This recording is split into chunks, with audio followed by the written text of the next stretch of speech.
Ya, kita berjumpa lagi di teori ekonomi. Hari ini kita akan membahas pasar monopoli, kemudian pasar monopolistic competition, dan pasar oligopoli. Kalau Anda punya laptop, kemungkinan besar laptop Anda itu memakai OS-nya itu Windows.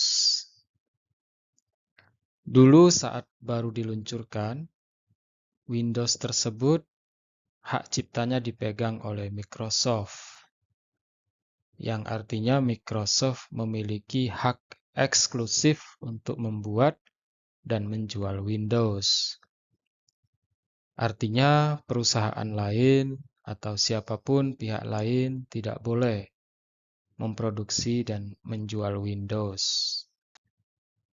Nah, saat ini pelanggan yang ingin menggunakan Windows itu harus membayar kepada Microsoft kurang lebih $100 per PC. Itu angka $100 ini adalah nominal yang ditentukan oleh Microsoft kepada siapa yang ingin menggunakan Windows di komputernya. Nah, hal ini kita sebut Microsoft dalam hal ini memiliki hak monopoli atas produk Windows. Persaingan sempurna versus monopoli dalam hubungannya dengan harga. Competitive firms atau perusahaan pada persaingan sempurna, mereka itu semua adalah price taker. Artinya perusahaan-perusahaan yang ada di dalam pasar persaingan sempurna, mereka menerima harga yang ada di pasar. Bukan membuat harga, tetapi mereka menerima harga yang ada di pasar. Mereka menjual sesuai dengan harga pasar. Sedangkan monopoly firms, perusahaan yang monopoli, mereka itu adalah price maker atau pembuat harga. Harga itu dibuat oleh mereka sendiri, bukan ditentukan oleh pasar, tetapi merekalah yang membuat harga. Mengapa monopoli terjadi? Perusahaan disebut monopoli jika ia adalah satu-satunya penjual produk itu dan produk itu tidak memiliki pengganti yang dekat. Contohnya, air minum di suatu kota. Yang menjual air minum itu adalah satu perusahaan air minum daerah atau air bersih. Tidak ada perusahaan lain yang menjual air yang serupa. Dan air itu tidak ada pengganti dekatnya. Ya, maka ini perusahaan ini disebut monopoli. Karena satu-satunya penjual barang itu dan barang itu tidak ada pengganti dekatnya. Penyebab mendasar dari monopoli itu adalah hambatan masuk. Perusahaan lain tidak bisa ikutan memproduksi barang itu. Ada hambatan masuk atau barriers to entry. Jadi monopoli menjadi satu-satunya penjual di pasarnya karena perusahaan lain tidak dapat memasuki pasar dan bersaing dengannya. Ya. Hambatan masuk pada gilirannya memiliki 3 sebab utama. Jadi barriers to entry itu sendiri ada 3 sebab utama. Yang pertama, monopoli sumber daya atau resource. Sumber daya utama yang dibutuhkan untuk memproduksi barang itu hanya dimiliki oleh satu perusahaan. Contohnya air bersih. Dam air bersih itu dikuasai oleh satu perusahaan. Perusahaan lain tidak punya sumber daya itu. Ya, satu-satunya dam air bersih itu hanya dimiliki oleh satu perusahaan. Nah, misalnya seperti itu. Regulasi pemerintah. Pemerintah memberikan hak eksklusif pada satu perusahaan. Contohnya tadi Microsoft. Ya, hak eksklusif ini biasanya hak cipta. Jadi kalau kita menciptakan atau menemukan sesuatu, kita bisa mengajukan patennya dan pemerintah memberikan hak eksklusif kepada kita yang memegang paten untuk membuat dan memproduksi barang itu. Ini sebagai sebuah insentif bagi kita agar kita mau melakukan atau masyarakat mau melakukan penelitian atau penemuan. Jadi penelitian dan penemuan mereka itu akan dihadiahi hak eksklusif untuk memproduksi dan menjualnya. Atau yang ketiga, penyebab barriers of entry yaitu adalah proses produksi atau monopoli alami. Jadi satu perusahaan saja itu lebih efektif ya, lebih hemat jika yang mengerjakan itu hanya satu perusahaan. Dapat menghasilkan output dengan biaya yang lebih rendah daripada banyak perusahaan. Contohnya listrik. Kalau banyak perusahaan listrik, itu nanti diperlukan banyak tiang listrik, diperlukan banyak kabel listrik, sehingga banyak perusahaan itu akan mengakibatkan biaya produksinya tinggi, biaya produksi masing-masing perusahaan, karena biaya tetap yang mereka perlukan banyak ya, yaitu tiang-tiang, kabel-kabel. Nah, dengan hanya satu perusahaan saja yang menyediakan listrik, itu semua bisa ditekan biayanya. Biayanya bisa lebih rendah. Jadi adalah monopoli alami karena proses produksi itu kalau dikerjakan satu perusahaan saja daripada banyak, satu perusahaan itu bisa menghasilkan output dengan biaya yang lebih rendah. Kita lihat perbandingan kurva permintaan antara perusahaan kompetitif dengan perusahaan monopoli. Kalau kurva permintaan perusahaan kompetitif atau perusahaan pada pasar persaingan sempurna, kurva demand-nya itu adalah datar, lurus. Karena perusahaan pada pasar persaingan sempurna, mereka harus menerima harga yang sudah ditentukan oleh pasar. Jadi mereka mau memproduksi sebanyak apapun, masyarakat tetap tidak berubah demand-nya, tetap seperti itu. Mereka harus menerima harga yang ada di pasar. Sementara perusahaan monopoli, karena dia satu-satunya penjual yang ada di pasar itu, maka kalau dia menjual pada harga terlalu tinggi, maka kuantitinya menjadi rendah. Kalau dia ingin menjual lebih banyak, maka konsekuensinya dia harus menurunkan harga. Jadi idealnya kan kita pikir kalau monopoli berarti dia bisa jual pada harga tinggi, lalu orang akan berbondong-bondong membeli barang itu. Ternyata tidak.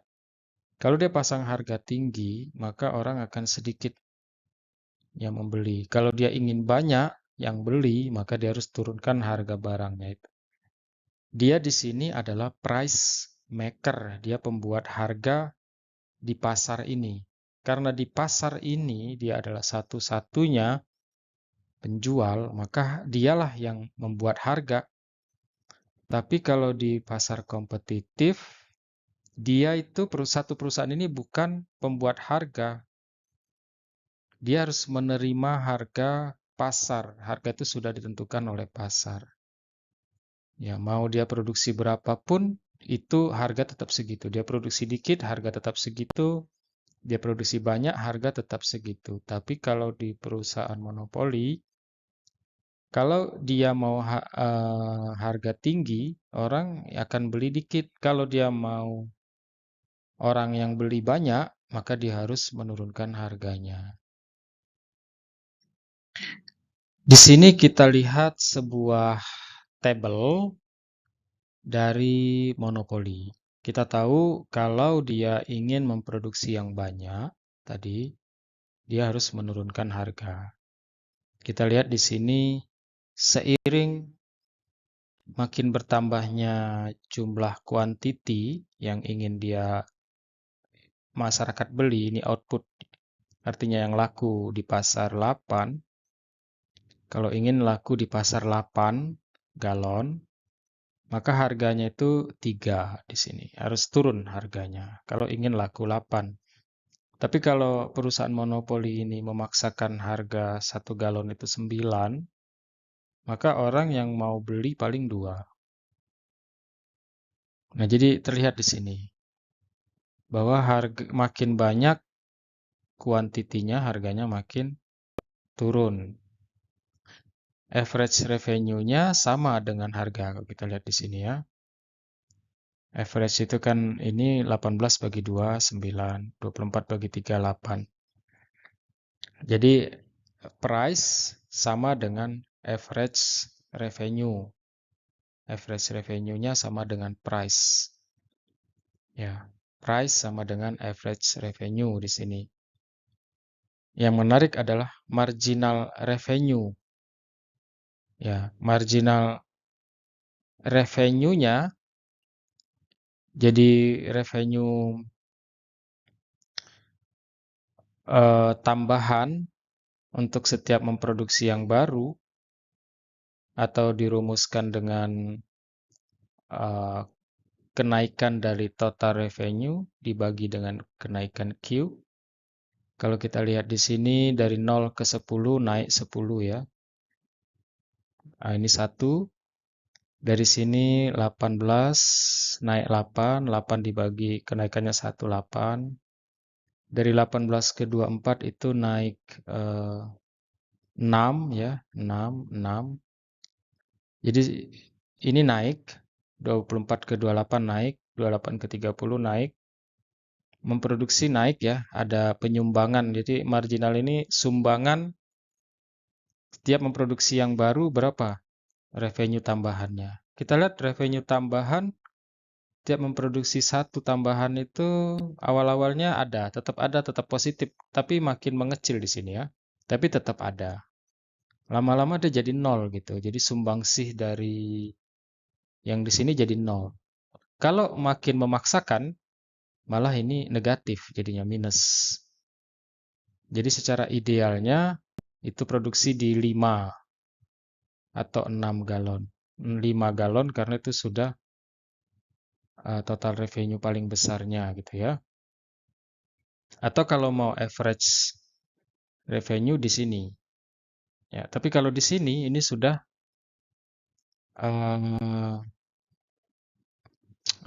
minus, malah dia berkurang. Nah, ini marginal revenue. Ini menarik, nanti kita akan bahas pada slide berikutnya bagaimana antara average revenue dengan marginal revenue itu larinya itu nanti seperti apa. Kita lihat nanti di slide berikutnya. Nah, di sini menarik. Dari yang tadi kita lihat bahwa average revenue ini pendapatan rata-rata, marginal revenue-nya ini selalu larinya lebih cepat, lebih dulu atau lebih rendah. Ya, karena bahkan ada satu titik dia menjadi minus. Di bawah sini dia sudah jadi minus. Nah, ini juga adalah garis demand ya. Average revenue, garis demand. Ya. Kita lihat marginal revenue-nya selalu lebih rendah dari garis demand-nya. Nah, lalu kenapa bisa seperti ini? Karena perusahaan monopoli itu dia menghadapi efek di P dan di Q saat dia menambah produksi. Kalau perusahaan persaingan sempurna, efeknya itu cuma ada di Q karena P-nya tetap. P-nya itu kan sudah ditentukan pasar. Sementara di perusahaan monopoli, dia semakin menaikkan harga, maka demand, kalau dia menurunkan harga, demand semakin banyak. Tapi dampaknya penghasilan makin berkurang.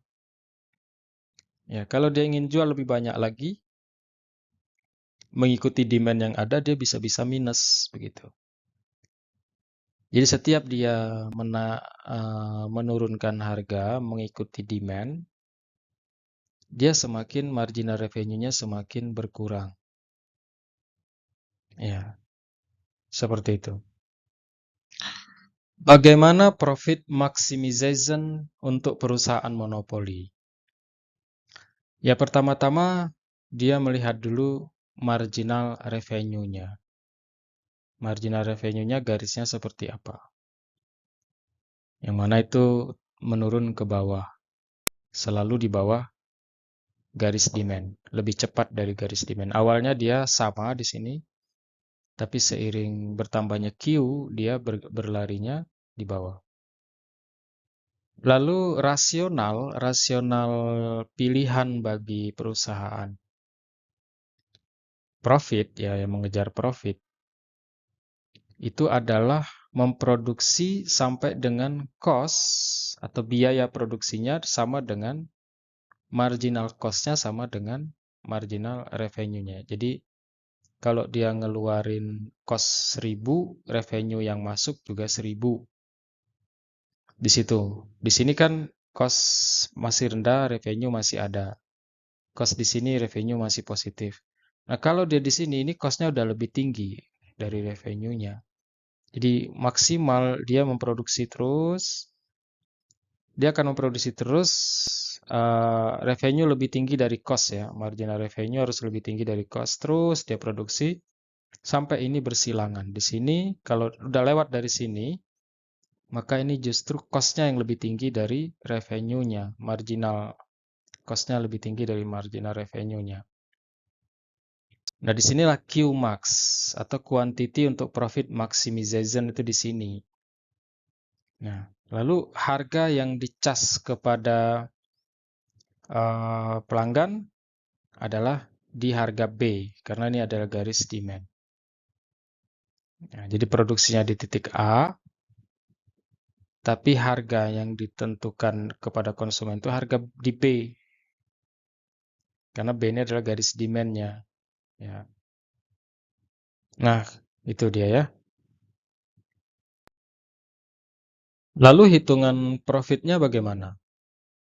Kalau kita tahu tadi Qmax-nya adalah di persilangan ini, lalu harga yang ditetapkan ke konsumen adalah di harga ini, sini ke sini ya. Di harga ini, profitnya adalah average total cost, biar rata-rata. Biar total rata-rata dari sini. Jadi P kali Q. P-nya selisih ini berapa ini? P dari sini ke sini selisihnya berapa ini? Kali Q, jumlah barang yang laku terjual. Jadi P dikali Q. Nah, inilah monopoli profit. Monopoli ini menciptakan yang namanya deadweight loss ya untuk masyarakat, society. Karena seharusnya pasar yang efisien itu seharusnya harganya di sini ya, lebih murah. Harganya di sini dan masyarakat akan membeli jumlah yang lebih banyak. Tetapi di sini perusahaan monopoli memproduksi lebih sedikit dan mengenakan harga yang lebih tinggi. Nah, di sini masih banyak yang tidak terlayani. Sebanyak ini tidak terlayani. Tidak terlayani. Dan di sini ada deadweight loss, kue yang hilang dari society ya. Karena seharusnya pada harga segini harga yang pas ya. Demand-nya semua terlayani dan perusahaan juga, antara perusahaan dengan konsumen itu bertemu pada titik ini, titik keseimbangan dan tidak menciptakan deadweight loss. Kalau ini ada deadweight loss yang tercipta dari adanya aksi monopoli ini. Dia cuma memproduksi sejumlah ini agar harganya naik di sini. Dan ini adalah profit mereka. Baik, sekarang kita masuk ke jenis pasar berikutnya, yaitu pasar monopolistic competition. Ya, pasar monopolistic competition ini adalah pasar yang monopoli, tapi dia berkompetisi. Kalau sebelumnya kita belajar ekstrim ya, yang pertama kita belajar perusahaan yang persaingan sempurna, kemudian berikutnya kita belajar perusahaan yang monopoli. Itu dua ekstrim. Dua ekstrim itu sebenarnya jarang terjadi di dunia ya. Yang banyak itu adalah monopolistic competition. Contohnya buku. Buku itu kan punya hak cipta. Buku novel misalnya.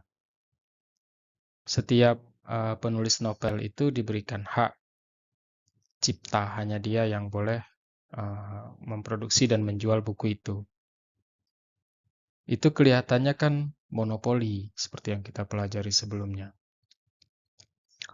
Tapi ternyata bukan hanya dia yang menjual buku novel.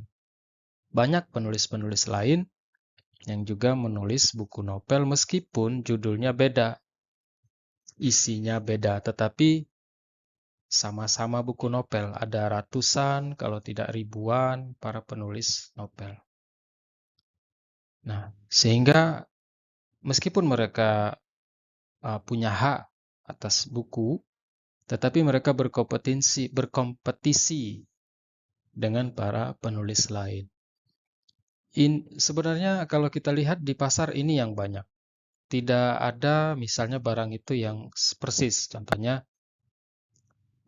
ambil contoh sabun, ya sabun.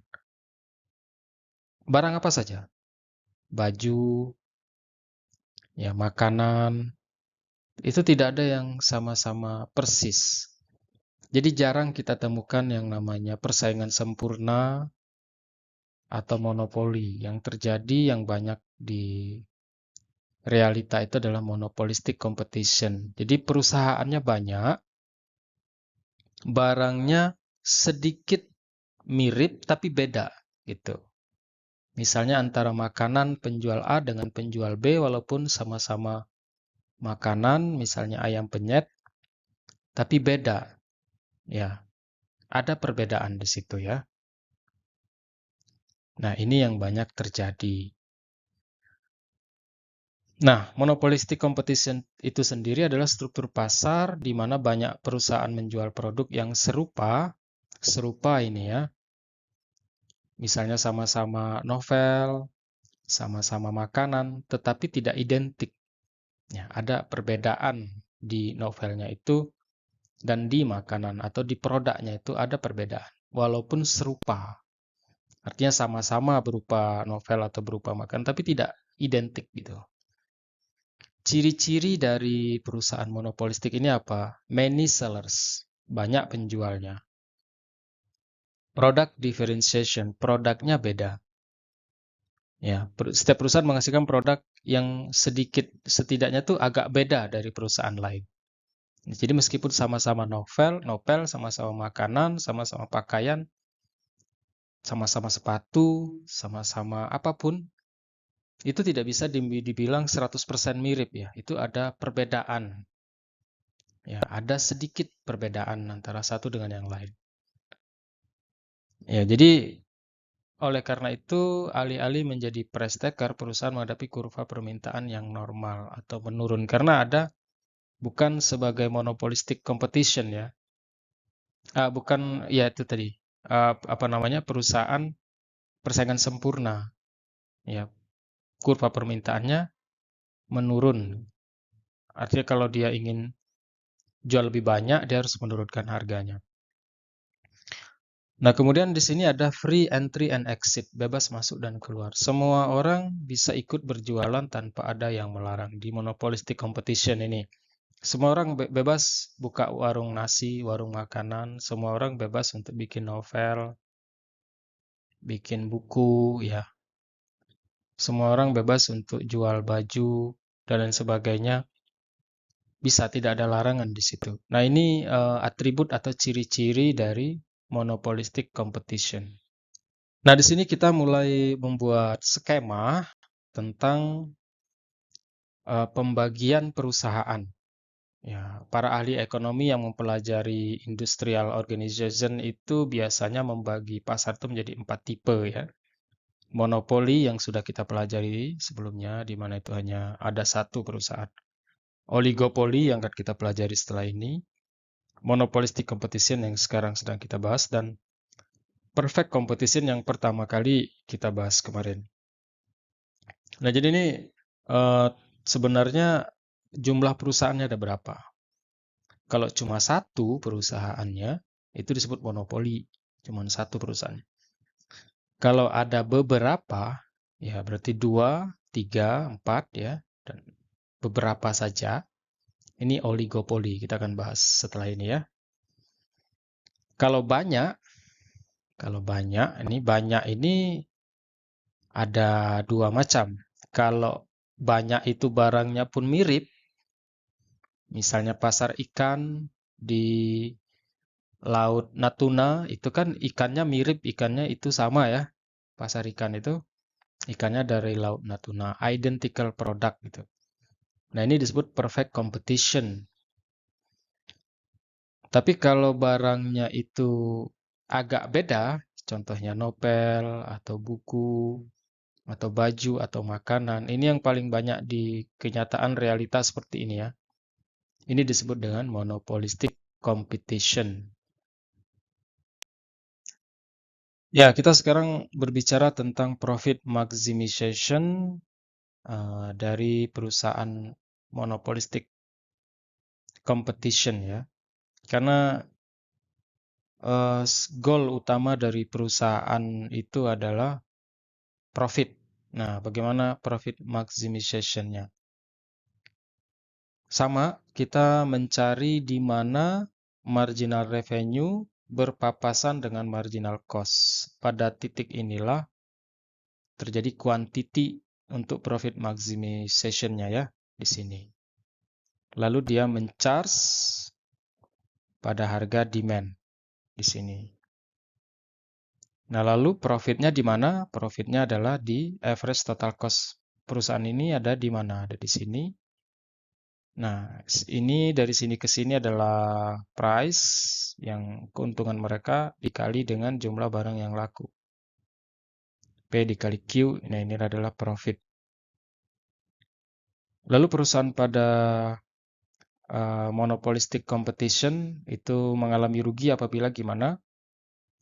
Ini rugi ini kaitannya dengan average total cost, ya, yang lebih tinggi, atau harga demand sekarang yang lebih rendah dari average total cost. Kita lihat di sini demand untuk harga ini di bawah dari average total cost. Mereka produksi di sini, ya, loss minimizing quantity, ini untuk meminimalkan kerugian, diproduksi di sini. Tetapi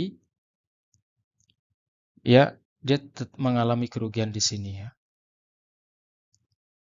Ya, biaya rata-rata untuk memproduksi barang di sini, sementara harganya sekarang di sini yang laku sekian. Nah, di sini adalah area kerugiannya. Ini untuk short run. Untuk short run di perusahaan monopolistic competition. Kalau tadi kita membahas profit maximization untuk monopolistic competition, sekarang untuk yang short run, ya, tadi. Sekarang untuk yang long run, untuk jangka panjangnya bagaimana? Jangka panjangnya ini saat ada banyak perusahaan di sini memperoleh untung, maka akan ada pemain-pemain baru yang ikut masuk bergabung karena tadi ada free entry ya, bebas untuk masuk. Nah, saat ada perusahaan-perusahaan baru masuk, maka perusahaan lama jelas demand-nya jadi berkurang kan. Demand-nya jadinya bergeser ke kiri. Nah, saat demand itu bergeser kiri, beberapa mungkin nggak tahan, lalu perusahaan tertentu keluar gitu karena tidak tahan dengan tingginya persaingan sekarang ini. Nah, oleh karena itu, untuk jangka panjangnya, eh, harga itu setara dengan average total cost dan mengakibatkan perusahaan itu jadi making zero profit ya di sini ya. Karena kan kita tahu tadi sebelumnya bahwa profit atau rugi itu terjadi apabila average total cost ini di bawah harga. Di sini itu akan terjadi profit. Tapi kalau berpapasan seperti ini akan zero profit. Artinya untuk jangka panjang di monopolistic competition ini itu akan memaksa perusahaan-perusahaan yang terlibat di sini untuk memproduksi barang pada zero profit. Karena di sini ada persaingan ya. Ada persaingan saat uh, orang tahu bahwa perusahaan-perusahaan di sini untung, maka akan banyak pemain-pemain baru masuk. Ini terjadi ya. Saat misalnya es Milo, ya di situ orang tahu bahwa laku keras sekarang. Itu banyak pemain-pemain es Milo jualan, ya ikut-ikutan jualan. Tapi bukan berarti penjual satu dengan penjual yang lain es kepal Milonya itu sama rasanya. Ya, ada yang enak, ada yang nggak enak. Itu ada perbedaan ya. Walaupun sama-sama namanya es kepal Milo. Karena banyaknya persaingan, beberapa pemain lama malah nggak kuat karena ada terjadi perang harga di situ ya. Kemudian demand untuk perusahaan yang pemain lama tuh juga berkurang karena sekarang terbagi kepada pemain baru. Akhirnya lama-lama average total harga itu sama dengan average total cost-nya. Mereka making zero profit. Ini untuk long run, untuk jangka panjangnya. Sekarang kita bandingkan antara kurva profit maximization untuk monopolistic kompetitif dengan perfectly competitive. Bedanya di mana? Ini yang barusan kita bahas ya, di monopolistic kompetitif. Yang ini yang kita bahas pertama dulu, yaitu pasar persaingan sempurna. Yaitu harga itu sama dengan marginal revenue sama dengan demand curve. Jadi dia datar aja begitu ya. Datar aja. Karena perusahaan-perusahaan di sini adalah price taker. Nah, di sini ini demand-nya miring, downward sloping. Begitu juga dengan marginal revenue-nya. Ya, di sini ada perbedaan ya. Yaitu di demand-nya yang downward sloping dan marginal revenue-nya yang downward sloping. Nah, seperti itu. Perbedaannya di situ. Tapi kalau kuantitinya yang diproduksi adalah di sini. Kalau ini adalah di sini, di efficient scale-nya. Selanjutnya kita bahas oligopoli. Oligopoli ini adalah suatu struktur pasar yang mana hanya terdiri dari beberapa penjual yang menawarkan produk yang sama atau identik. Contohnya kalau di Indonesia itu produk sepeda motor. Itu penjualnya hanya ya Honda, Suzuki, Yamaha, itu yang besar ya. Ada juga perusahaan-perusahaan lain seperti Kawasaki.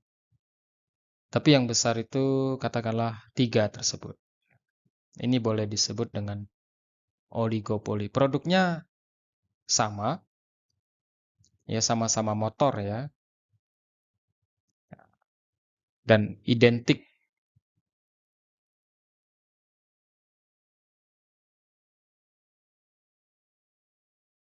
Jadi oligopoli itu kata kuncinya adalah sedikit perusahaannya. Barangnya identik atau mirip. Ya, kita ambil contoh ekstrim di sebuah kota itu hanya ada 2 orang yang tinggal, yang bernama Agus dan Budi. Masing-masing mereka ini punya sumur untuk air minum yang akan dijual ke kota lain. Nah, mereka pergi berangkat ke kota lain ini untuk jual air ini adalah pada hari Sabtu. Nah, Agus dan Budi harus menentukan berapa liter air yang ditimba dibawa kota dan dijual pada harga yang berapa yang diinginkan pasar. Jadi ini ada tabelnya. Jadi gabungan dari mereka, kalau mereka bawa ke kota itu 10 galon, maka masyarakat mau beli 110. Untungnya adalah 110 kali 10, 1.100. Kalau mereka bawa lebih banyak lagi, misalnya 50, ini harga jadi turun. Kalau mereka bawa banyak gabungan ini ya, 50 galon, itu harga jadi 70.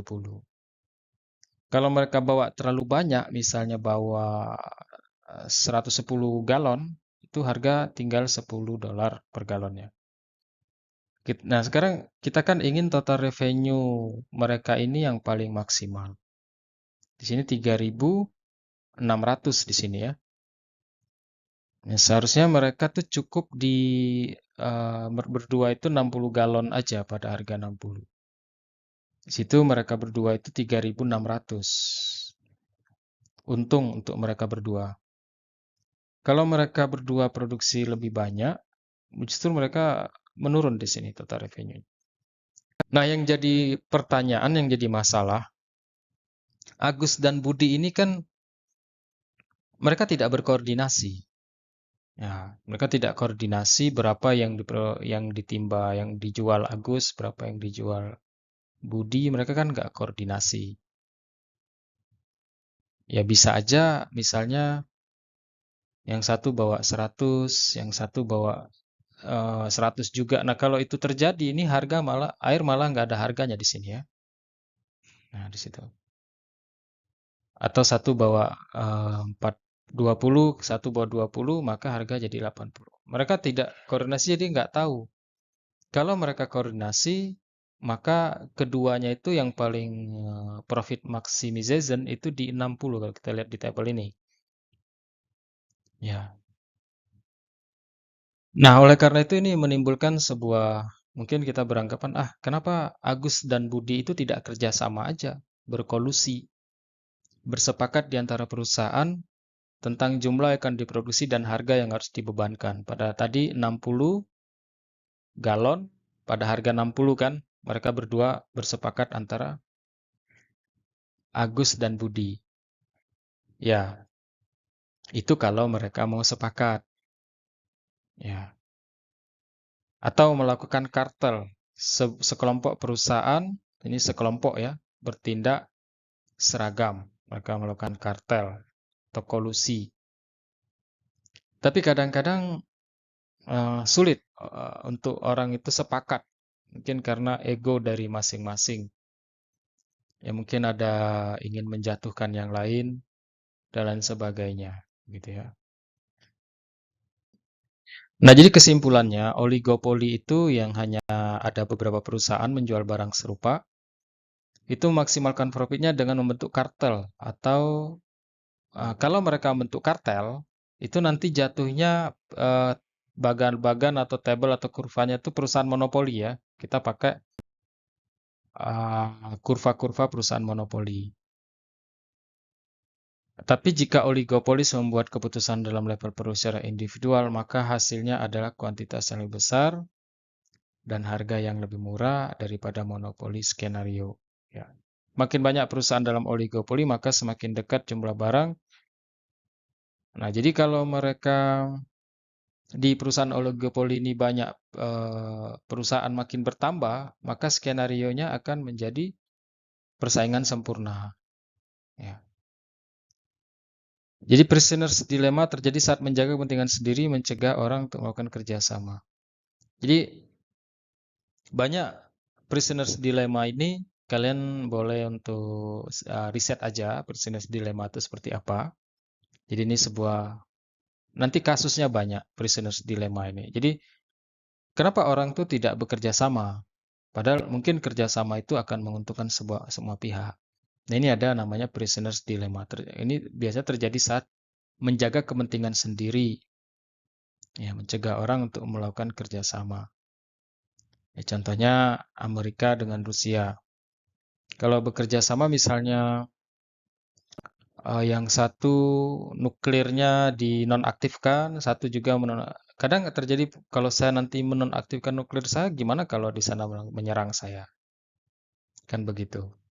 Padahal kan kalau kerjasama sepakat untuk menonaktifkan nuklir kan bisa menguntungkan satu sama lain, nggak perlu buat senjata nuklir mahal-mahal kan. Tapi ada prisoners dilemma di situ.